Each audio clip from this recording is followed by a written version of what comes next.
సంక్రాంతి వచ్చేస్తుంది. తెలుగిళ్ళలో అతిపెద్ద పండగ సంక్రాంతి, ఎస్పెషల్లీ గోదావరి వాళ్ళకి. టికెట్స్ దొరక్కపోయినా సరే ఎలాగోలా కింద మీద పడైనా మన ఊరు వెళ్ళిపోతాం.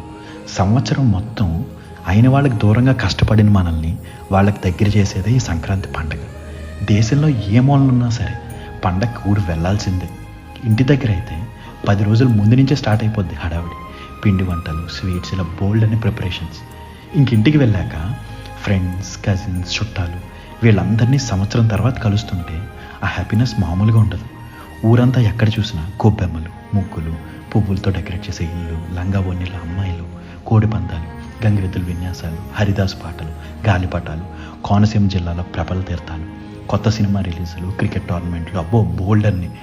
ఇవన్నీ పక్కన పెడితే సంక్రాంతి అంటే మన అనుకున్న వాళ్ళతో లైఫ్ టైం మెమరీస్ క్రియేట్ చేసుకునే ఒక ఆపర్చునిటీ.